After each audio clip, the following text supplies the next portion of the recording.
Hello दोस्तों, आप सभी का हमारे YouTube channel yes for study में स्वागत है। एनसीईआरटी की सीरीज़ में आज हम लोग क्लास 6 के हिस्ट्री चैप्टर 4 को कवर करने वाले हैं, जिसका नाम है क्या बताती हैं हमें किताबें और कब्रें। अभी हमने इसकी पहली वाली क्लास में आरंभिक नगर को कवर किया था, जिसके अंतर्गत हमने देखा था हड़प्पा सभ्यता के बारे में और एक आरंभिक नगर मोहनजोदड़ो जो है, इन सब के बारे में हम लोगों ने अध्ययन किया था। तो चलिए आज हम लोग चैप्टर 4 को कवर करेंगे। और हमने आपको बताया था कि जैसे ही हमारी हिस्ट्री क्लास 6 की एनसीईआरटी कंप्लीट हो जाएगी तो मैं इसके शॉर्ट नोट को टेलीग्राम पर प्रोवाइड करवा दूंगा। टेलीग्राम की लिंक मैंने डिस्क्रिप्शन में डाल रखी है, तो आप वहां से जाकर हमारे Telegram channel yes for study से जुड़ सकते हैं। तो आइए 2 मिनट देख लेते हैं आज हम लोग किन किन विषयों पर चर्चा करेंगे अपने इस अध्याय 4 में।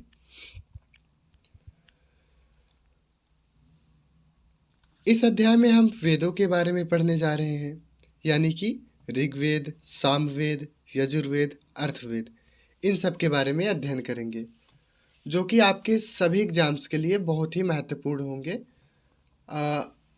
यहाँ से मिनिमम 2 या 3 प्रश्न यहाँ से आते ही आते हैं, तो आप सब इसको अच्छे से पढ़िएगा।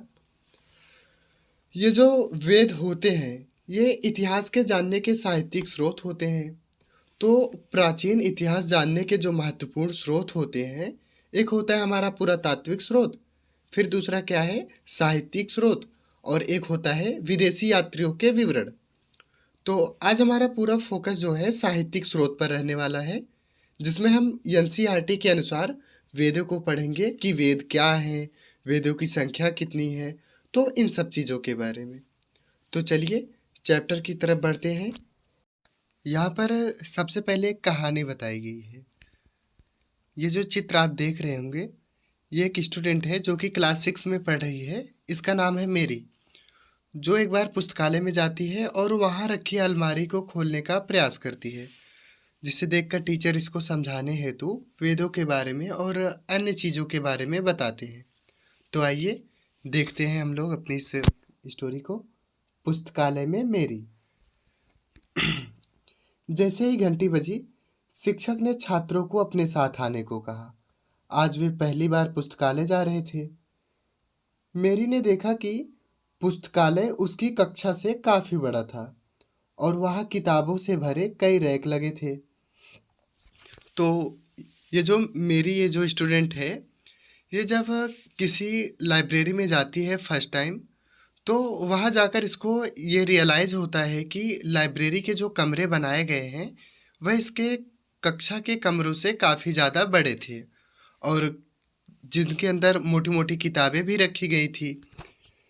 तो मेरी ने किया क्या, मेरी को एक अलमारी खोलने की कोशिश करते देख शिक्षक ने कहा, उस अलमारी में अलग अलग धर्मों से जुड़ी कुछ महत्वपूर्ण किताबें हैं।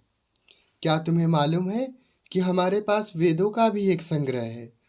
तो मेरी सोचने लगी कि वेद ये क्या होता है, तो चलिए पता लगाते हैं। यहाँ पे हमारा फर्स्ट हेडिंग है अध्याय 4 का, दुनिया के प्राचीनतम ग्रंथों में एक। शायद तुमने वेदों के बारे में सुना होगा। वेद 4 हैं, ऋग्वेद, सामवेद, यजुर्वेद तथा अर्थवेद। सबसे पुराना वेद ऋग्वेद है, जिसकी रचना लगभग 3500 साल पहले हुई। तो ऋग्वेद की रचना कब हुई है, इसको आप याद रखिएगा, 3500 साल पहले। ऋग्वेद में 1000 से ज़्यादा प्रार्थनाएं हैं, जिन्हें सूक्त कहा गया है।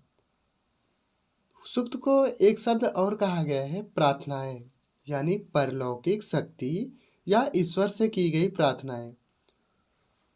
सूक्त का मतलब है अच्छी तरह से बोला गया, यानी प्रार्थनाएं और ऐसी प्रार्थनाएं जो अच्छी तरह से बोली जाए। ये प्रार्थनाएं विभिन्न देवी देवताओं की स्तुति में रचे गए हैं। इनमें से 3 देवता बहुत महत्वपूर्ण है, अग्नि, इंद्र और सोम। अग्नि आग के देवता हैं, इंद्र युद्ध के देवता हैं और सोम एक पौधा है जिससे एक खास पेय बनाया जाता है। तो ध्यान दीजिएगा, यहाँ पर अग्नि, इंद्र और सोम के बारे में बताया जा रहा है। सोम यानी कि जिससे सोमरस बनाया जाता था। आगे देखते हैं। वैदिक प्रार्थनाओं की रचना ऋषियों ने की थी। आचार्य विद्यार्थियों को इन्हें अक्षरों, शब्दों और वाक्यों में बांटकर सस्वर पाठ को कंठस्थ करवाते थे। यानी कि जो आचार्य होते थे वो अपने स्टूडेंट को लिखाते नहीं थे, वो इनको स्वर के साथ, जैसे हम लोग आज विद्यालय में प्रार्थना करते हैं ना, उस तरीके से स्वर के साथ कंठस्थ करवाते थे। अधिकांश सूक्तों के रचयिता सीखने और सिखाने वाले पुरुष थे। कुछ प्रार्थनाओं की रचना महिलाओं ने भी की थी। ऋग्वेद की भाषा प्राक संस्कृत या वैदिक संस्कृत कहलाती है। तुम स्कूल में जो संस्कृत पढ़ते हो उससे यह थोड़ी भिन्न है। यहाँ पर हमारा एक क्वेश्चन तैयार हो जाता है कि ऋग्वेद की भाषा क्या थी। ऋग्वेद के ये जो सारे सूक्त लिखे गए हैं ये किस भाषा में लिखे गए हैं? तो इसका जवाब हो जाएगा वैदिक संस्कृत या पाक संस्कृत, सॉरी प्राक संस्कृत। यानी वैदिक कालीन ग्रंथ संस्कृत भाषा में लिखे गए हैं। अब इसके बाद संस्कृत भाषा और अन्य भाषाओं के बारे में एक बॉक्स दिया गया है, तो आइए इसे देखते हैं।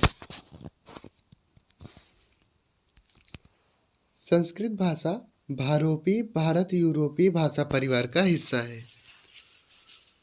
तो जैसे हमारा अपना एक परिवार होता है वैसे ही भाषाओं का भी अपना एक परिवार होता है। यहाँ पर बताया जा रहा है कि संस्कृत भाषा जो है वो भारोपीय यानी भारत यूरोपियन भाषा परिवार का हिस्सा है। भारत की कई भाषाएं जैसे असमिया, गुजराती, हिंदी, कश्मीरी और सिंधी, एशियाई भाषाएं जैसे फारसी तथा यूरोप की बहुत सी भाषाएं जैसे अंग्रेजी, फ्रांसीसी, जर्मन, यूनानी, इतालवी, स्पेनिश आदि इसी परिवार से जुड़ी हुई है। इन्हें एक भाषा परिवार इसलिए कहा जाता है क्योंकि आरंभ में उनमें कई शब्द एक जैसे थे। उदाहरण के लिए मातृ संस्कृत, माँ हिंदी और मदर अंग्रेजी शब्द को देखो। तो यहाँ पर एक इम्पोर्टेंट पॉइंट ये है कि इनको भाषा परिवार क्यों कहा जाता है। यार भाषा परिवार का मतलब क्या होता है कि आप मान लो आप अपने परिवार में हो, तो उनमें से कोई आपके पिता हैं, कोई आपकी माता है, भाई है, बहन है, चाचा है, चाची है, तो एक रिश्ता है ना, यानी कुछ चीज़ें कॉमन हैं। तो वैसे ही यहाँ देखिए कुछ शब्द एक जैसे होते हैं, जैसे मातृ दिया गया है संस्कृत में, फिर माँ हिंदी में, मदर अंग्रेजी में। इन सबको मतलब देखो तो इन सब में एक चीज़ कॉमन है, यानी कि एक ही सेंस निकल के आ रहा है। वो अलग बात है इनकी भाषा जो है अलग अलग है, बट मतलब एक ही है इन सब का। आई होप यहाँ तक सभी का क्लियर हो गया होगा। तो चलिए आगे देखते हैं। उपमहाद्वीप में दूसरी भाषा परिवार की भी भाषाएं बोली जाती हैं। उदाहरण के लिए पूर्वोत्तर प्रदेशों में तिब्बत बर्मा परिवार की भाषाएं बोली जाती है। तमिल, तेलुगु, कन्नड़ और मलयालम द्रविड़ भाषा परिवार की भाषाएं हैं। जबकि झारखंड और मध्य भारत के कई हिस्सों में बोली जाने वाली भाषाएं ऑस्ट्रो एशियाटिक भाषा परिवार से जुड़ी हुई हैं। तो चलिए आगे देखते हैं। हम जिन किताबों को पढ़ते हैं वे लिखी और छापी गई हैं। भाई जाहिर सी बात है, आजकल हम अपने स्टडी मटेरियल के रूप में जिन बुक्स और नोट्स का यूज़ कर रहे हैं वो या तो लिखी गई हैं या तो छापी गई हैं। ऋग्वेद का उच्चारण किया जाता था और श्रवण किया जाता था, ना कि पढ़ा जाता था। तो कहने का मतलब ये हुआ, आज हम लोग जो भी नोट्स, बुक्स, ये सब प्रिंटेड और हाथों से लिखी गई चीज़ें ये सब जो यूज करते हैं, ऋग्वेद में ऐसा सिस्टम कुछ भी नहीं था। ऋग्वेद में होता क्या था, जो आचार्य होते थे वो सूक्तों को, प्रार्थनाओं को सस्वर उच्चारित करते थे, और उनके जो विद्यार्थी होते थे वो उनको नोट डाउन नहीं करते थे। वो इन आचार्य के द्वारा कहे गए प्रार्थनाओं, सूक्तों को वो श्रवण करते थे। वो सिर्फ सुनकर ही उन सब चीज़ों को याद कर लेते थे। वो पढ़ते नहीं थे, वो रटते नहीं थे। रचना के कई सदियों बाद इसे पहली बार लिखा गया। इसे छापने का काम तो मुश्किल से 200 साल पहले हुआ। तो आइए नेक्स्ट हेडिंग देखते हैं। इतिहासकार ऋग्वेद का अध्ययन कैसे करते हैं। इतिहासकार पुरातत्ववेत्ताओं की तरह ही अतीत के बारे में जानकारी इकट्ठी करते हैं, लेकिन भौतिक अवशेषों के अलावा लिखित स्रोतों का भी उपयोग करते हैं। तो जैसे पुरातत्वविद होते हैं, वो उत्खनन करवाते हैं, अन्वेषण करवाते हैं, तो उसी तरह इतिहासकार भी होते हैं। बट ये करते क्या है, ये भौतिक अवशेषों के अलावा लिखित स्रोतों पर भी ध्यान देते हैं, उन सब चीज़ों का भी अध्ययन करते हैं। तो आइए देखते हैं। ऋग्वेद के कुछ सूक्त वार्तालाप के रूप में हैं। विश्वामित्र नामक ऋषि और देवियों के रूप में पूजित दो नदियाँ ब्यास और सतलुज के बीच यह संवाद का एक सूक्त का अंश है। यहाँ पर बताया जा रहा है कि ऋग्वेद के सूक्त के एक साक्ष्य मिले हैं, जिसमें एक विश्वामित्र नामक ऋषि थे जो नदियों से वार्तालाप करते थे। तो जैसे अगर आप लोगों ने महाभारत देखा होगा तो आपने ये ऑब्जर्व किया होगा कि जो भीष्म पितामह होते थे वो नदियों के किनारे यानी कि गंगा के किनारे जाके बैठ जाते थे। माँ गंगा उदित हो जाती थी और उनसे बातें करते थे।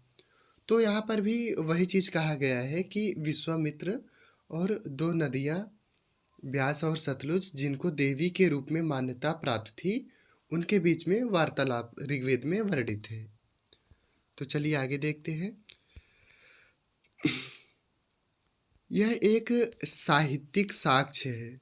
ऋग्वेद की एक पांडुलिपि का पन्ना है।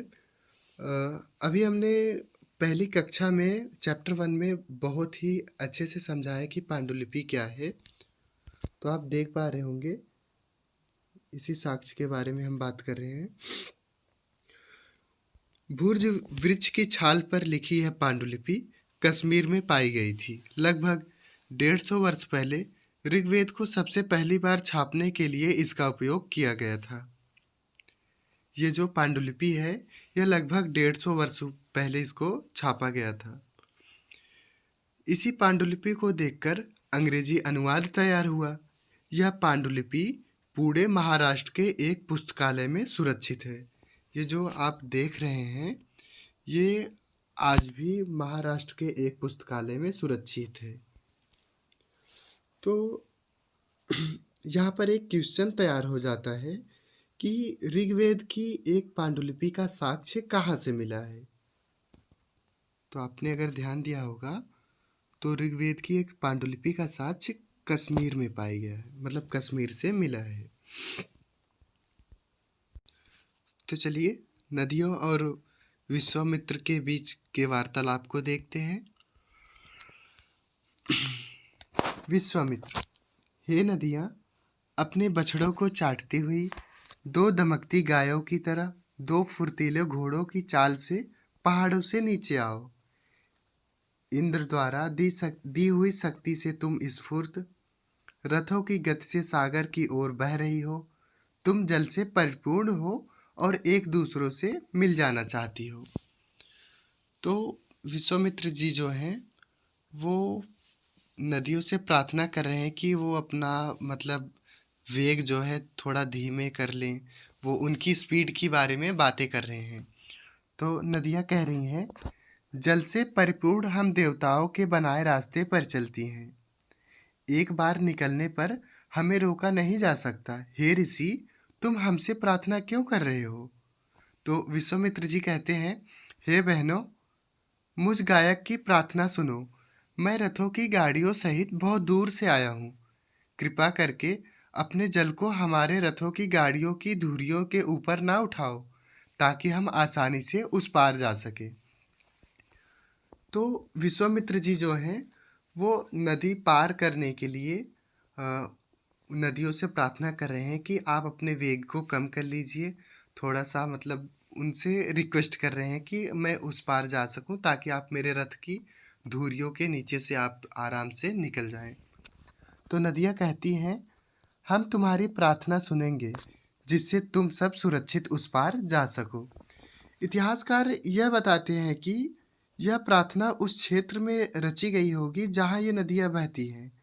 वे यह भी सुझाते हैं कि जिस समाज में ऋषि रहते थे, वहाँ घोड़ों और गायों को बहुत महत्व दिया जाता था। इसलिए नदियों की तुलना घोड़ों और गायों से की गई है। तो कहने का मतलब ये हुआ कि पहले जो ऋषि होते थे, जो यज्ञ करते थे, उस टाइम पर भी रथों का घोड़े का महत्व तो रहता ही रहता था। पर पहले युद्ध भी होते थे ना, मतलब जैसे शिकार करने जाते थे तो रथों का भी महत्व होता था। ऋग्वेद की प्रार्थनाओं में अन्य दूसरी नदियाँ, खासकर सरस्वती, सिंधु और उसकी सहायक नदियों का भी जिक्र है। ये जो ऋग्वेद में जो सूक्त लिखे गए हैं, जो प्रार्थनाएं हैं, उनमें ब्यास और सतलुज के अलावा सरस्वती तथा सिंधु और उसकी सहायक नदियों का भी जिक्र है। किंतु गंगा और यमुना का उल्लेख सिर्फ एक बार हुआ है। यहाँ पर एक इम्पॉर्टेंट पॉइंट ये है कि ऋग्वेद में गंगा और यमुना का उल्लेख सिर्फ और सिर्फ एक ही बार आया है। मान लो एग्जाम में आपके सामने क्वेश्चन दे देगा कि गंगा और यमुना का उल्लेख ऋग्वेद में कितनी बार हुआ है। ऑप्शन दे देगा 1 बार, 2 बार, 8 बार, 10 बार, जो भी। तो ये चीज़ें आपको कंफ्यूज कर सकती हैं, तो इसको ध्यान दीजिएगा। फिर देखते हैं नेक्स्ट हेडिंग क्या है हमारी। मवेशी, घोड़े और रथ। ऋग्वेद में मवेशियों, बच्चों, खासकर पुत्रों और घोड़ों की प्राप्ति के लिए अनेक प्रार्थनाएं हैं। तो मवेशी का मतलब होता है पशुओं, मतलब पशुओं के लिए, और बच्चों के लिए तथा घोड़ों के लिए अनेक प्रार्थनाएं हैं। घोड़ों को लड़ाई में रथ खींचने के काम में लाया जाता था। इन लड़ाइयों में मवेशी जीत कर लाए जाते थे। मवेशी मतलब पशुओं को जीत कर लाए जाते थे। लड़ाइयाँ वैसे ज़मीन के लिए भी लड़ी जाती थी जहाँ अच्छे चारागाह हो, या जहाँ पर जौ जैसी जल्दी तैयार होने वाली फसलों को उपजाया जा सके। यानी ये लड़ाइयाँ ज़मीन के लिए भी लड़ी जाती थी, अच्छे चारागाह वाले ज़मीन के लिए और अच्छे उपजाऊ ज़मीन के लिए। कुछ लड़ाइयाँ पानी के स्रोतों और लोगों को बंदी बनाने के लिए भी लड़ी जाती थी। तो यहाँ पर ध्यान देने योग्य बात यह है कि ऋग्वेद में जो लड़ाइयाँ होती थी वो आखिर किस लिए होती थी। तो ये लड़ाइयाँ मवेशी यानी पशुओं के लिए होती थी और अच्छे चारागाह वाले ज़मीन के लिए होती थी। तो समझिए बात को, ऋग्वेद काल जो है वो मतलब पशुपालन का था। यानी ऋग्वेद का जो टाइम था वो पशुपालन का था। कृषि तो इसके मतलब काफ़ी टाइम बाद आया, मतलब उत्तर वैदिक काल में आया था। तो ये जो लड़ाइयाँ होती थी उस टाइम पर, ये पशुपालकों के मध्य होती थी। अगर पशुपालकों के मध्य होगी तो जाहिर सी बात है भाई, वो मतलब पशुओं के लिए या फिर चारागाह वाले मैदान के लिए, इन्हीं सब चीज़ों के लिए लड़ेंगे ना। फिर नेक्स्ट हम देखते हैं, युद्ध में जीते गए धन का कुछ भाग सरदार रख लेते थे तथा कुछ हिस्सा पुरोहित को दे दिया जाता था। शेष धन आम लोगों में बांट दिया जाता था। कुछ धन यज्ञ करने के लिए भी प्रयुक्त होता था। कहने का मतलब ये हुआ कि जब युद्ध होता था तो जो विजेता पार्टी होती थी वह बहुत सारा धन भी जीत कर लाती थी। तो अब ये इम्पोर्टेंट ये है कि ये जीते गए राशि का वितरण कैसे होता था। तो कुछ भाग सरदार रख लेते थे, कुछ हिस्सा पुरोहित रख लेते थे और बचे हुए राशि को आम लोगों में बांट दिया जाता था। कुछ धन यज्ञ करने के लिए प्रयुक्त होता था। यानी कि उन्हीं धनों में से यज्ञ भी करवाए जाते थे ऋग्वैदिक काल में। यज्ञ की आग में आहुति दी जाती थी और ये आहुतियाँ जो थी देवी देवताओं को दी जाती थी। और किस चीज़ की दी जाती थी? घी की आहुति दी जाती थी, अनाज की आहुति दी जाती थी, कभी कभी जानवरों की भी आहुतियाँ दी जाती थी। अधिकांश पुरुष इन युद्धों में भाग लेते थे। कोई अस्थाई सेना नहीं होती थी। तो यहाँ एक सिंपल सा है भाई, सेंस लगाओ, मतलब जहाँ भी युद्ध होगा तो वहाँ पुरुषों की संख्या ज़्यादा होगी ना, मतलब महिला सेना जो होती है उनसे अधिक पुरुष रहेंगे। तो ये जो इनकी सेना होती थी यह अस्थाई नहीं होती थी। मान लो आज 100 सेना है, कल 200 है, कल 85 है, क्योंकि ये उस तरीके युद्ध नहीं लड़ते थे जो भारी भीषण युद्ध होते थे। ये पशुपालक लोग थे तो ये छोटा मोटा युद्ध लड़ते थे, इनकी सेना भी कुछ खास नहीं थी। लेकिन लोग सभाओं में मिलते जुलते थे और युद्ध व शांति दोनों ही विषय में सलाह मशवरा करते थे। वहाँ ये ऐसे लोगों को अपना सरदार चुनते थे जो बहादुर और कुशल योद्धा हो। यानी जो लोग आपस में मिलते जुलते थे, युद्ध इन सब चीज़ों के बारे में जो राय विचार करते थे, वो ये डिस्कस करते थे कि मतलब सरदार जो हैं वो कैसा होना चाहिए। यानी अपने सरदार के बारे में भी ये लोग आपस में ही चयन करते थे। फिर चलिए आगे देखते हैं। यहाँ नेक्स्ट हेडिंग है हमारा लोगों की विशेषता बताने वाले शब्द। तो लोगों का वर्गीकरण उनके काम के आधार पर, भाषा के आधार पर, परिवार या समुदाय, निवास स्थान या सांस्कृतिक परंपराओं के आधार पर किया जाता रहा है। यानी लोगों का जो वर्गीकरण होता है, जो लोगों को अलग करते हैं, वो उनके काम की वजह से उनकी अलग पहचान होती है, उनकी भाषा की वजह से, और उनकी सांस्कृतिक परंपराएं कैसी हैं, इन सब चीज़ों की वजह से उनमें थोड़ा सा डिफरेंस आता है। तो लोगों का वर्गीकरण जो है वह काम, भाषा, परिवार या समुदाय, निवास स्थान या सांस्कृतिक परंपरा के आधार पर ही किया जाता रहा है। ऋग्वेद में भी लोगों को विशेषता बताने वाले कुछ शब्दों को देखो। ऐसे 2 समूह हैं जिनका वर्गीकरण काम के आधार पर किया गया है। यानी 2 समूहों को बताया गया है यहाँ पर जिनका वर्गीकरण काम के आधार पर किया गया है। पहला पुरोहित, जिन्हें कभी कभी ब्राह्मण कहा जाता था। ये करते क्या थे? तरह तरह के यज्ञ और अनुष्ठान करवाते थे। और दूसरे लोग थे राजा। तो ये जो राजा थे, ये राजा वैसे नहीं होते थे जिनके बारे में तुम आगे मतलब हम लोग आगे पढ़ेंगे। ये ना तो बड़ी राजधानियों और महलों में रहते थे, ना इनके पास सेना थी, ना ही ये कर वसूलते थे। प्रायः राजा की मृत्यु के बाद उनका बेटा अपने आप ही शासक नहीं बन जाता था। यहाँ राजा के बारे में जो कहा गया है वो बहुत ही इम्पोर्टेंट, मतलब बहुत महत्वपूर्ण है, चूँकि अभी ऋग्वैदिक काल में राज्य की स्थापना नहीं हुई थी। इसलिए राजा जो होते थे वो एक कबीले के सरदार माना जाता था और इस पद पर आनुवंशिक अधिकार किसी भी प्रकार का नहीं होता था कि पिता राजा है तो पुत्र भी राजा ही होगा।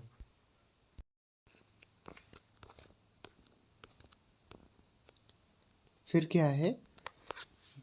जनता या पूरे समुदाय के लिए 2 शब्दों का इस्तेमाल होता था।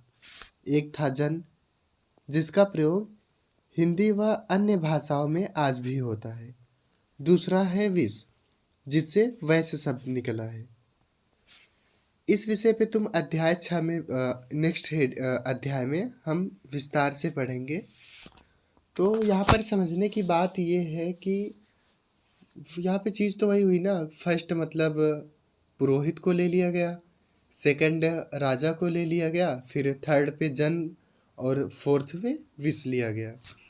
तो ऋग्वेद में ही विष और जनों के नाम मिलते हैं, इसलिए हमें पुरुजन, भरतजन, विषजन यदुजन या यदुविष जैसे कई उल्लेख मिलते हैं।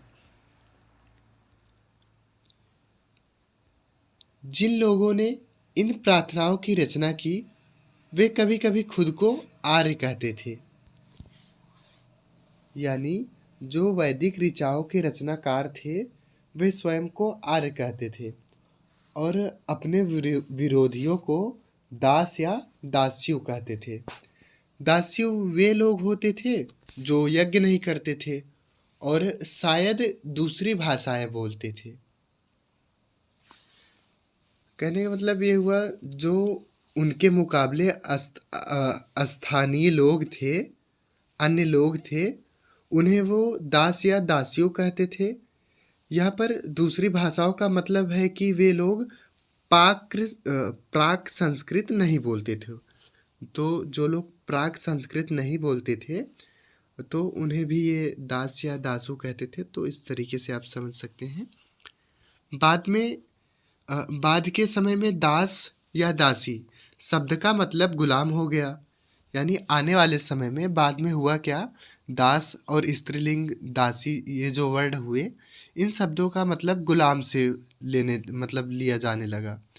दास वे स्त्री और पुरुष होते थे जिन्हें युद्ध में बंदी बनाया जाता था। उन्हें उनके मालिक की जायदाद माना जाता था। जो भी काम मालिक चाहते थे उन्हें वह सब करना पड़ता था। तो ये जो दास होते थे इनके ऊपर बहुत अत्याचार किया जाता था। युद्ध करने जाते थे, इन लोगों को जबरदस्ती पकड़कर बंदी बनाकर लाते थे। इनसे मतलब जो भी इच्छाएं होती थी वो सभी कार्य करवाते थे। जिस युग में उपमहाद्वीप के उत्तर पश्चिम में ऋग्वेद की रचना हो रही थी उसी समय दूसरी जगहों पर एक अलग तरह का विकास हो रहा था। तो चलिए देखते हैं वहाँ पर क्या हो रहा था। यहाँ पर महापाषाण काल के बारे में चर्चा की जा रही है, यानी इनडायरेक्टली महापाषाण काल की ही बात की जा रही है। तो चलिए अब हम लोग महापाषाण की तरफ इंटर होते हैं। नेक्स्ट हेडिंग क्या है हमारी, खामोश प्रहरी प्रहरी कहानी महापाषाणों की। यहाँ से हमारी एनसीईआरटी यानी ये चैप्टर टर्न लेती है। तो कहा गया है अगले पृष्ठ के चित्रों को देखो। तो चलिए चित्रों को देख लेते हैं। ओ भाई क्या है ये, मतलब चलिए प्रीवियस पैराग्राफ पर चलते हैं। ये शिलाखंड महापाषाण, महा का मतलब होता है बड़ा, पाषाण का मतलब होता है पत्थर। ये शिलाखंड महापाषाण नाम से जाने जाते हैं। ये पत्थर दफन करने की जगह पर लोगों द्वारा बड़े करीने से लगाए गए थे। महापाषाण कब्रें बनाने की प्रथा लगभग 3000 साल पहले शुरू हुई। तो ये जो कब्रें बनाई जाती हैं ये लोगों द्वारा बहुत ही ध्यानपूर्वक, बहुत ही मतलब सुचारू रूप से कब्र के चारों तरफ लगाए जाते हैं। और ये प्रथा जो स्टार्ट हुई ये 3000 साल पहले शुरू हुई। यह प्रथा दक्कन, दक्षिण भारत, उत्तर पूर्वी भारत और कश्मीर में प्रचलित थी। कुछ महत्वपूर्ण महापाषाण पुरास्थल मानचित्र 2 में दिखाए गए हैं। तो चलिए अभी हम लोग मानचित्र को भी देख लेते हैं। कुछ महापाषाण जमीन के ऊपर भी दिख जाते हैं तथा कुछ महापाषाण जमीन के भीतर भी होते हैं। तो चलिए हम मैप में आपको दिखाते हैं। हमने भी ये अध्याय 2 में पढ़ा था ये सभी चीज़ें कि मैपिंग के माध्यम से यहाँ पर बताया गया है कि पुरास्थल कहाँ से क्या मिले हैं। तो यहाँ पर जो ग्रीन कलर का दिख रहा है, ग्रीन गोला, ये है महापाषाणिक पुरास्थल। एक पुरास्थल हो गया ब्रह्मगिरी और एक हो गया आदि चन्नलूर जो कि दक्षिण भारत में निचले हिस्से में यहाँ पर है। फिर यहाँ पर आए हैं तो एक चीज़ और देख लीजिए, आरंभिक गांव महापाषाणिक पुरास्थल के नीचे है। इसके ठीक बाद आता है आरंभिक गांव जो कि यहाँ पर स्थित है, गोदावरी नदी के ठीक नीचे। तो चलिए वापस अपने पैराग्राफ पर चलते हैं, आगे देखते हैं मैप। तो यहाँ पर इस चित्र के बारे में बताया गया है। ऊपर जो ऊपर चित्र दिया गया है, इस तरह के महापाषाण को ताबूत, सावधान या शिष्ट कहा जाता है। यहाँ दिखाए गए शिष्ट में एक पोर्टल है, यानी कि एक बड़ा सुराख है, जो शायद पत्थरों से बने हुए कमरे में जाने का रास्ता था। यानी जहाँ पर लोगों को दफन किया जाता है, वहीं पर ये पत्थर यानी शिलाखंड लगा दिए जाते थे। कई बार पुरातत्वविदों को गोलाकार सजाए हुए पत्थर मिलते हैं, कई बार अकेला खड़ा हुआ पत्थर मिलता है। यही एकमात्र प्रमाण है जो जमीन के नीचे कब्रों को दर्शाते हैं। तो कल्पना करो कि आप एक सभ्यता की बहुत टाइम मतलब कल्पना करो कि आप एक मानव सभ्यता थी जो बहुत टाइम पहले, तो उस सभ्यता में जब कुछ लोगों की मृत्यु हो गई तो उनके आसपास मतलब उनके कब्रों के आसपास बड़े बड़े पाषाण खंड यानी कि शिलाखंड खड़े कर दिए गए। और बाद में जब खोज हुई पुरातत्वविदों के द्वारा, इतिहासकारों के द्वारा, तो यही महापाषाण की कब्रें मिली। तो जिस संस्कृति का पता लगा उसे हम महापाषाण संस्कृति कहते हैं। यानी कि इसका ये जो नाम पड़ा महापाषाण, ये इन पत्थरों की वजह से ही पड़ा।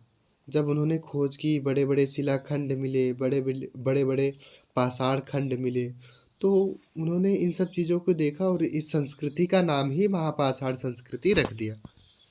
चलिए आगे देखते हैं।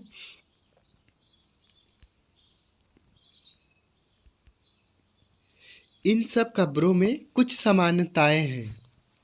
सामान्यतः मृतकों को खास किस्म के मिट्टी के बर्तनों के साथ दफनाया जाता था, जिन्हें काले लाल मिट्टी के बर्तन, ब्लैक एंड रेड वेयर के नाम से जाना जाता है। इनके साथ ही मिले एक मिनट। सामान्यतः मृतकों को खास किस्म के मिट्टी के बर्तन के साथ दफनाया जाता था। तो यहाँ पर एक फैक्ट ये है कि महापाषाण काल के लोग इस लोक और परलोक दोनों में विश्वास करते थे।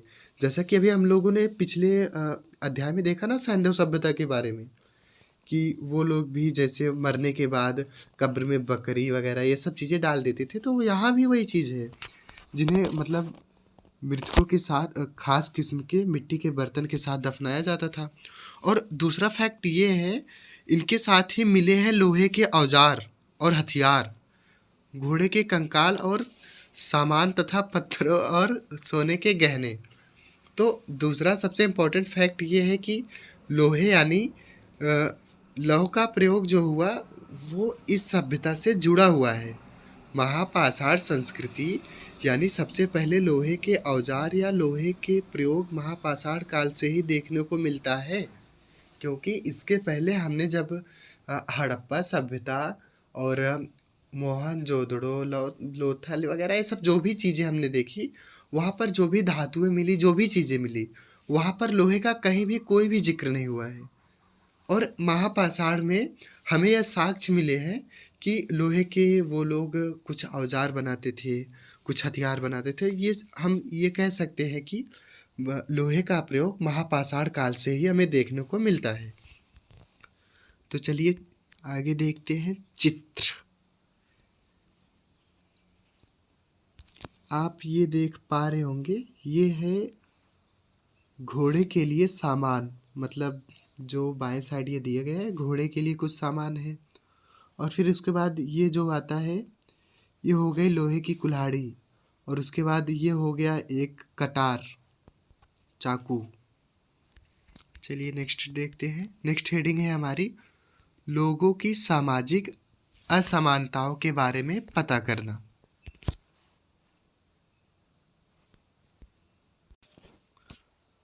पुरातत्वविद यह मानते हैं कि कंकाल में पाई गई चीज़ें मरे हुए व्यक्ति की ही रही होंगी। कभी कभी एक कब्र की तुलना में दूसरी कब्र में ज़्यादा चीज़ें मिलती हैं। जब पुरातत्वविदों ने कब्रों की खुदाई की तो उन्हें जो चीज़ें मिली, तो उनका यह मानना है कि ये जो चीज़ें हैं ये मरे हुए उसी व्यक्ति की ही हैं जो उसके साथ ही दफन कर दी गई हैं। कभी कभी हुआ क्या कि एक कब्र की तुलना में दूसरी कब्र में इससे ज़्यादा चीज़ें मिली, किसी में कम मिला, किसी में ज़्यादा मिला। तो इस तरीके से मानचित्र 2 पर ब्रह्मगिरी को खोजो। तो यार ब्रह्मगिरी वही है अभी हम लोगों ने देखा जो ग्रीन कलर का गोला करके जो अभी हमने बताया, ब्रह्मगिरी, आदिचंदनूर ऐसा करके। यहाँ पर एक ऐसे व्यक्ति की कब्र मिली है जहाँ पर 33 सोने के मनके और शंख पाए गए हैं। तो ये याद रखिएगा, ब्रह्मगिरी वो पूरा स्थल है जहाँ से एक व्यक्ति की कब्र में 33 सोने के मनके और शंख पाए गए हैं। दूसरे कंकालों के पास सिर्फ कुछ मिट्टी के बर्तन ही पाए गए। यह दफनाए गए लोगों की सामाजिक स्थिति में भिन्नता को दर्शाता है। कुछ लोग अमीर थे तो कुछ लोग गरीब थे, कुछ लोग सरदार थे तो कुछ अनुयायी थे। तो यहाँ पर कहा गया है कि कब्रों से हमें ये भी पता चलता है कि सामाजिक असमताएं थी, भाई थी एक्चुअल में। तो अगर वो सामाजिक असमताएं थी तो किनके किनके मध्य थी? सामाजिक असमताएं मतलब अमीर या गरीब, उच्च या निम्न। तो यहाँ पर समझने की बात यह है कि यह आखिर कैसे पता लगता है कि सामाजिक असमताएं थी। सिंपल है, जिन कब्रों में मृतकों के द्वारा उपयोग किए जाने वाले सामान ज़्यादा रखे हों तो इसका मतलब क्या होगा, वो अमीर की कब्र थी। और जिन कब्रों में सामान कम मिले हों, यानी कि मिट्टी के बर्तन ही मिले हों, सोने के, लोहे के, इन सब चीज़ें, ये सब धातुएं नहीं मिली हो, तो जाहिर सी बात है वो गरीब की कब्र रही होगी। यानी कब्रों से हमें सामाजिक असमताओं के बारे में भी पता लगता है। नेक्स्ट हेडिंग है, क्या कुछ कब्रगाहें खास परिवारों के लिए थी? क्योंकि एक ऐसा शिष्ट मिला है जहाँ पर ऐसा लगता था कि वहाँ कई सारे हड्डी मिले। रुकिए हम यहाँ पढ़ते हैं। कभी कभी महापाषाणों में एक से अधिक कंकाल मिले हैं। जो शिष्ट हमने देखे, जो कब्र हमने देखे, वहाँ पर एक से अधिक कंकाल मिले हैं। वे यह दर्शाते हैं कि शायद एक ही परिवार के लोगों को एक ही स्थान पर अलग अलग समय पर दफनाया गया था। यानी एक पूरी फैमिली थी, उस फैमिली में 1 बाय 1 जैसे डेथ होती गई, उन सबको बारी बारी से उसी मतलब शिष्ट में सावधान में ले जाके उस मतलब जो महापाषाण बनाया गया था, जो कब्र बनाई गई थी, बारी बारी से उन्हीं में ले जाकर उन सबको दफनाया गया था। बाद में मरने वाले लोगों को पोर्ट होल के रास्ते कब्रों में लाकर दफनाया जाता था। ऐसे स्थान पर गोलाकार पत्थर लगाए गए, पत्थर या चट्टानों चिन्हों का काम करती थी। तो आपने अगर ध्यान दिया होगा तो चित्र में ऐसे जो बनाए गए थे कब्र के चारों साइड से, जो कितनी मतलब बारीकी के साथ, करीने के साथ पत्थर को लगाया गया था, खड़ा किया गया था। तो ये इसलिए किया जाता था ताकि मतलब ये कि चिन्ह का काम करती थी कि हाँ ये मतलब यहीं पे कब्र है, ये कब्र उन्हीं की है, जहाँ लोग आवश्यकता अनुसार शवों को दफनाने दोबारा आ सकते हैं। तो उसका मतलब सिर्फ यही था। आइए हम देखते हैं। तो यहाँ पर ये हो गया पहले तो कब्र, ठीक। फिर उसके बाद कब्र के चारों साइड से यहाँ पे देखिए गोल, मतलब यहाँ पे पूरे पत्थर लगा दिए गए। और पत्थर के बाद क्या हुआ कि यहाँ एक पोर्ट होल खोल दिया गया, इसके अंदर से लोगों को ला करके इसमें से ढकेल देते थे।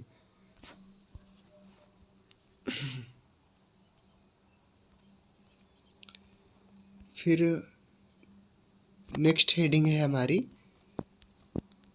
इनाम गांव के एक विशिष्ट व्यक्ति की कब्र।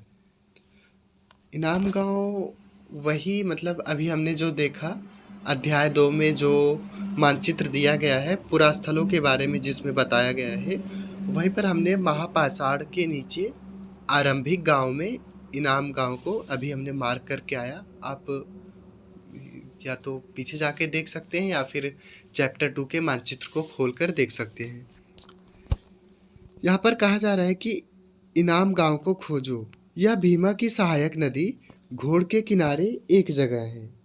इस जगह पर 3600 से 2700 साल पहले लोग रहते थे। यहाँ वयस्क लोगों को प्रायः गड्ढे में सीधा लिटाकर दफनाया जाता था। उनका सिर उत्तर की दिशा में होता था। कई बार उन्हें घर के अंदर ही दफनाया जाता था। तो ये जो इनाम गांव है, ये जो आरंभिक नगर है, यहाँ वयस्क लोगों को सामान्यतः करते क्या थे कि गड्ढे खोदते थे, मतलब गड्ढे में सीधा लिटा देते थे और ध्यान रखते थे कि उनका सर जो है वो हमेशा उत्तर की दिशा में होता था। कई बार हुआ क्या, ये भी साक्ष्य देखने को मिले हैं कि उन्हें घर के अंदर ही दफना दिया जाता था। ऐसे बर्तन जिसमें शायद खाना और पानी हो, दफनाए गए शव के पास रख दिए जाते थे। यानी जो मृतक शव था उसके पास उसके खाने पीने के जो बर्तन हैं वो सब चीज़ें भी मिली हैं। तो इससे ये भी कहा जा सकता है कि ये लोग भी पारलौकी इस दुनिया और परलोक उस दुनिया दोनों में भी विश्वास रखते थे, सैंधव सभ्यता के लोगों के जैसे।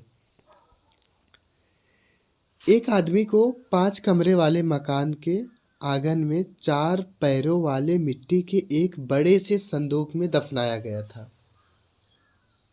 एक आदमी को 5 कमरों वाले मकान के आंगन में, जो घर बनते हैं, घर के जो आंगन होते हैं, मतलब उस आंगन में ही एक अलमीरा टाइप थी, मतलब 4 पैरों वाले मिट्टी के एक बड़े से संदूक में दफनाया गया। बस्ती के बीच में बसा यह घर गांव के सबसे बड़े घरों में एक था। इस घर में एक अनाज का गोदाम भी था। शव के पैर मुड़े हुए थे।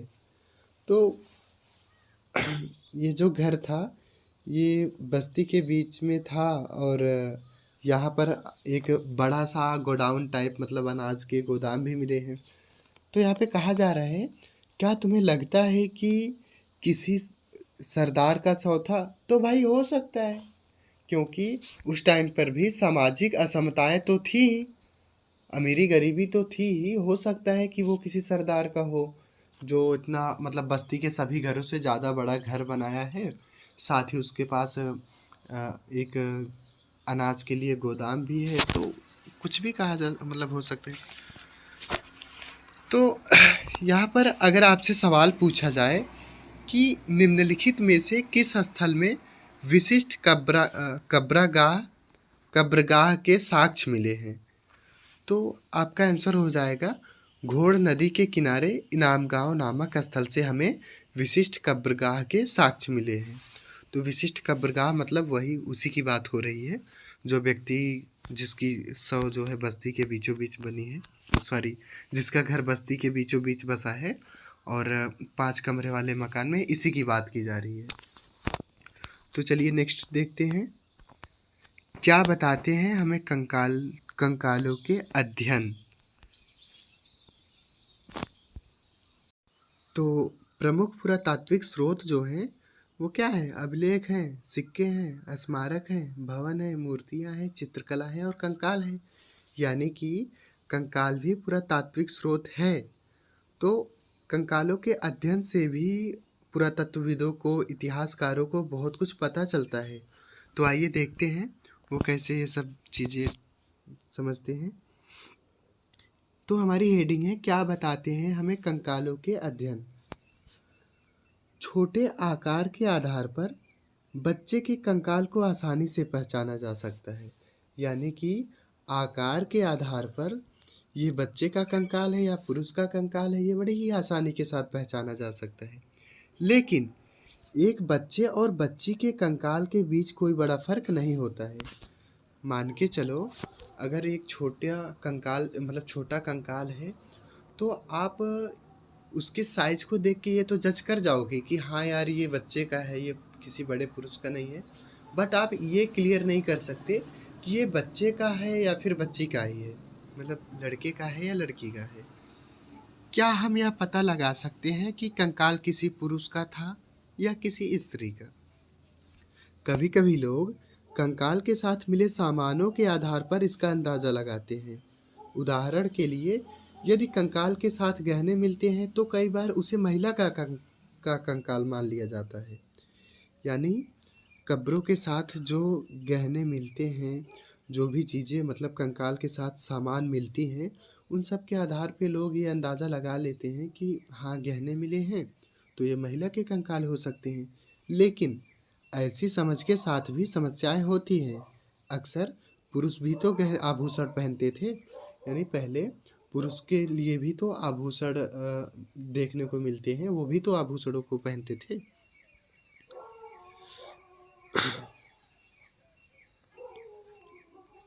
कंकाल का लिंग पहचानने के लिए बेहतर तरीका उसकी हड्डियों की जांच है। चूँकि महिलाओं द्वारा बच्चों को महिलाएं बच्चों को जन्म देती हैं, इसलिए उनका कोट प्रदेश या कूल्हा पुरुषों से ज़्यादा बड़ा होता है। ये समझ कंकाल के आधुनिक अध्ययन पर आधारित है। आज से लगभग 2000 साल पहले चरक नाम के प्रसिद्ध वैद्य हुए थे। उन्होंने चिकित्सा शास्त्र पर चरक संहिता नाम की किताब लिखी। जो चरक नाम के जो वैद्य थे, उन्होंने चिकित्सा शास्त्र पर चरक संहिता नाम की किताब लिखी।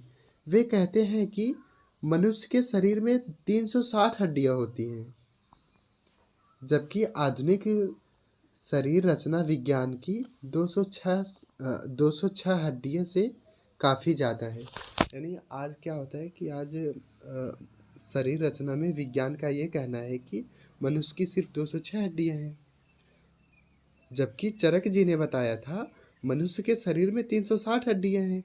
तो उस आज के डेट के हिसाब से ये तो भाई काफ़ी ज़्यादा हो गई ना। संभवतः चरक ने अपनी गिनती में दांत हड्डियों में जोड़े और कार्टिलेज को जोड़कर यह संख्या बताई होगी। तो संभवतः यह भी मान सकते हैं कि जो चरक जी थे वो मतलब दांत को भी इन हड्डियों में ही गिने होंगे। इसी के साथ हमारा ये लास्ट हेडिंग है, इनाम गांव के लोगों के काम धंधे। इनाम गांव में पुरातत्वविदों को गेहूं, जौ, चावल, दाल, बाजरा, मटर और तिल के बीज मिले हैं। जो पुरातत्वविदों को जब वो खुदाई कर रहे थे तो आरंभिक गांव जो है इनाम गांव, वहाँ पर उनको गेहूं, जौ, चावल, दाल, बाजरा, मटर और तिल के बीज मिले। यहाँ तक कि कई जानवरों की हड्डियाँ भी मिली हैं और कई हड्डियों पर काटने के निशान से यह अंदाज़ा होता है कि लोग इसे खाते होंगे, जैसे कि गाय, बैल, भैंस, बकरी, भेड़, कुत्ता, घोड़ा, गधा, सुअर, सांबर, चितकबरा हिरण, कृष्णमृग, खरहा, नेवला, चिड़िया, घड़ियाल, कछुआ, केकड़ा और मछलियों की हड्डियां भी पाई गई हैं। यानी कि वहाँ पर इन सब चीज़ों की हड्डियां मिली हैं, साथ ही कुछ हड्डियों पर काटने के निशान भी मिले हैं। ऐसे साक्ष्य मिले हैं कि बेर, आंवला, जामुन, खजूर और कई तरह के रस भरियाँ एकत्र की जाती थी। जैसे आज लोग मतलब एकत्रित करते हैं ना, महुआ बीनते हैं, जामुन बीनते हैं, वैसे भी उस टाइम पर भी इन सब चीज़ों को एकत्रित करते थे। इसी के साथ हमारा चैप्टर 4 कंप्लीट हो जाता है। ये अन्यत्र चीज़ें दी गई हैं, इसको पढ़ने की कोई ज़रूरत नहीं है। फिर यहाँ पे कहा गया है, कल्पना करो तुम 3000 वर्ष पहले के इनाम गांव में रहती हो, पिछली रात सरदार की मृत्यु हो गई। तो ये कल्पना करने को कहा गया है। ये भी आई थिंक कुछ खास इम्पोर्टेंट है नहीं। यहाँ पर उपयोगी शब्द दिया गया है, तो आइए इसे देख लेते हैं। वेद किसे कहते हैं, प्रार्थना किसे कहते हैं, भाषा क्या है, रथ क्या है, यज्ञ किसे कहते हैं, राजा कैसे थे, दास किसे कहते हैं, महापाषाण क्या है, कब्र क्या है, कंकाल क्या है, लोहा क्या है। आई थिंक ये सब आप जानते ही होंगे। तो यहाँ पर नेक्स्ट है कुछ महत्वपूर्ण तिथियां। वेदों की रचना कब प्रारंभ हुई? लगभग 3500 साल पहले। फिर क्या है? महापाषाणों के निर्माण की शुरुआत कब हुई? लगभग 3000 साल पहले। इन सब चीज़ों को आप ध्यान से मतलब नोट डाउन करके याद कर लीजिएगा। ये जो महत्वपूर्ण तिथियां दी गई हैं ये बहुत ही इम्पोर्टेंट होती हैं। फिर नेक्स्ट है इनाम गांव में कृषकों का निवास 3600 से 2700 साल पहले। ये अभी हमने पढ़ा।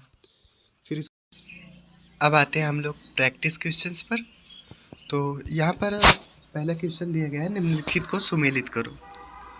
तो ये सुमेलित आपको करना है क्योंकि आई थिंक ये सबसे इजी क्वेश्चन है। इसके अलावा मैं सभी के आंसर्स दे रहा हूँ। इसके भी आंसर मिल जाएंगे, कमेंट बॉक्स में मैं पिन कर दूंगा, बट कोशिश करो कि आप खुद से सर्च करो। आप मतलब ट्राई करो, तो मतलब आप खुद से एक बार ढूंढो, नहीं समझ में आ रही तो एक बार फिर से चैप्टर को पढ़ो, तब आके इसका आंसर दो। बट इसका आंसर आपको देना है, वो भी कमेंट बॉक्स में। तो चलिए नेक्स्ट देखते हैं। वाक्यों को पूरा करो। तो यहाँ पे दिया गया है डैश डैश डैश के लिए दासों का इस्तेमाल किया जाता था। तो थोड़ा सोचिए, आप अपने मतलब माइंड पे थोड़ा सा जोर लगाइए कि दासों का इस्तेमाल क्यों किया जाता था। तो भाई सिंपल है, मालिक की सेवा करने के लिए दासों का इस्तेमाल किया जाता था। और सेकंड है डैश डैश डैश में महापाषाण पाए जाते हैं। तो अगर आपने ध्यान दिया होगा तो हमने अभी आपको बताया था कि दक्कन में, दक्षिण भारत में, उत्तर पूर्वी भारत और कश्मीर में महापाषाण पाए जाते हैं। फिर इसके बाद है जमीन पर गोले में लगाए गए पत्थर या चट्टान डैश डैश डैश काम करते हैं। तो आप लोग जब मानचित्र को देखेंगे, एक शिष्ट जो है उसका मतलब समाधान कब्र की जो शिष्ट की वो जो मानचित्र दिया गया है, अगर आप वहाँ देखेंगे तो वहाँ आपको इसका आंसर मिल जाएगा कि ज़मीन पर गोले में जो पत्थर लगाए जाते थे वो चिन्ह का काम करते थे। वो मतलब ताकि लोगों को मतलब उस फैमिली के जो अदर्स मेंबर हैं उनके डेथ होने के बाद वापस से इस जगह पर आकर उनको दफनाया जा सके। तो यहाँ पर हो जाएगा चिन्ह। फिर अगला क्या है? पोर्ट हॉल का इस्तेमाल डैश डैश डैश के लिए होता था। तो आप इसका भी आंसर वहीं पर पा जाएंगे। पोर्ट हॉल का इस्तेमाल पत्थरों से बने हुए कमरे में जाने के लिए होता था। वो जो पोर्ट हॉल था वो मतलब उसके सराउंडिंग में जो मतलब लगा के बनाए जाते थे, तो वो पत्थरों से बने हुए कमरे में जाने के लिए होता था। फिर अगला क्या है? इनाम गांव के लोग डैश डैश डैश खाते थे। तो अभी हमने लास्ट में देखा इनाम गांव का जो मतलब जो लोग खाते थे, वहाँ पे जो जानवरों की हड्डियों पर काटने के निशान मिले, फिर कुछ अलग चीज़ें भी मिली हैं। तो अगर इतना डिटेल में लिखेंगे तो बहुत ज़्यादा हो जाएगा। आप शॉर्ट में लिख सकते हैं इनाम गांव के लोग अनाज, फल और मांस खाते थे। आई होप यहाँ तक सबको समझ में आ रहा होगा। तो आइए नेक्स्ट देखते हैं और चर्चा करें। यहाँ पे हमारा तीसरा क्वेश्चन ये है, आज हम जो किताबें पढ़ते हैं वे ऋग्वेद से कैसे भिन्न हैं? तो आई थिंक ये अभी इतना डिटेल में समझाया गया, आप इसको भूल ही नहीं सकते, बट फिर भी आप समझ लीजिए कि आज हम जो किताबें पढ़ते हैं, मतलब जो भी हम बुक्स लेते हैं, जो भी चीज़ें करते हैं, वो मतलब लिखी होती है या फिर छापी गई होती है। जबकि ऋग्वेद का उच्चारण और श्रवण किया जाता था। ऋग्वेद जो थी, ऋग्वेद को लिखा नहीं गया था। ऋग्वेद को जो आचार्य होते थे, आचार्य उसका उच्चारण करते थे और उनके विद्यार्थी उसका श्रवण करके ही उसको याद कर लेते थे। ये तो ऋग्वेद की रचना जो है ये सदियों बाद इसे लिखा गया। तो आई होप यहाँ तक सभी का क्लियर हो गया होगा। फिर नेक्स्ट है पुरातत्वविद कब्रों में दफनाए गए लोगों के बीच सामाजिक अंतर का पता कैसे लगाते हैं? यार कितना सिंपल है ये। मतलब पुरातत्वविद कब्रों में दफनाए गए लोगों के बीच सामाजिक अंतर का पता कैसे लगाते हैं? यार वही कब्र में जो मतलब चीज़ें मिली, पुरातत्व मतलब जो दफनाए गए कब्रों की जो प्राप्त वस्तुएं के आधार पर, यानी जो भी वस्तुएं मिली हैं उसके आधार पर सामाजिक अंतर का पता लगता है। जैसे ब्रह्मगिरी में जो एक व्यक्ति की कब्र मिली थी जिसमें 33 सोने के मनके और शंख पाए गए थे, और ठीक मतलब दूसरी कब्र में केवल मिट्टी के ही बर्तन पाए गए थे। तो यह अंतर जो है ये दफनाए गए लोगों की सामाजिक स्थिति में अंतर दर्शाता है। फिर अगला क्वेश्चन है हमारा, एक राजा और दास या दासी के जीवन में कैसे भिन्नता होता है? तो आप थोड़ा सा समझेंगे तो इसका आंसर आप पा जाएंगे कि मतलब डिफरेंस भाई होता है कि एक दास और दास का जीवन और राजा का जीवन, भाई ये तो पूर्णतः भिन्न होगा ही ना। दास और दासी का कष्टपूर्ण जीवन राजा के ऐशोपूर्ण जीवन से पूर्णतः भिन्न होता है। दास या दासी जो होते हैं वो मतलब स्त्री या पुरुष दोनों भी हो सकते हैं। ये मतलब इनको जो युद्ध में बंदी बनाकर लाया जाता है वहाँ जो भी मिलते हैं उनको उठा लाते हैं। तो जिन्हें राजा युद्ध में मतलब वही सब चीज़ें हैं। फिर इनका जीवन एक प्रकार से ये भी डिफरेंस माना जाता है कि इनको मतलब किसी भी चीज़ की आज़ादी नहीं होती थी। इनको हमेशा राजा की आज्ञा का पालन करना पड़ता था और इनको राजा का जायदाद माना जाता था। मतलब इनके ऊपर इनका खुद का कोई भी वो नहीं चल पाता था, राजा का ही पूरा अधिकार होता था। तो इसी के साथ हमारी इस क्लास की समाप्ति होती है। फिर हम मिलते हैं नेक्स्ट वीडियो में। अगला चैप्टर क्या है हमारा? चैप्टर 5, राज्य, राजा और एक प्राचीन गणराज्य। तो आप सब इसके प्रैक्टिस क्वेश्चंस को कर लीजिएगा और इसी के साथ हम चैप्टर को समाप्त करते हैं। इसके बाद हम जब चैप्टर 5 को लेके आएंगे आपके सामने तो मैं इसका आंसर दे दूंगा जो मैं मिलान नहीं करवाया हूँ सुमेल का। अगर वीडियो अच्छा लगा हो, क्लास समझ में आई हो तो आप सब वीडियो को लाइक करें और चैनल को सब्सक्राइब करें। धन्यवाद।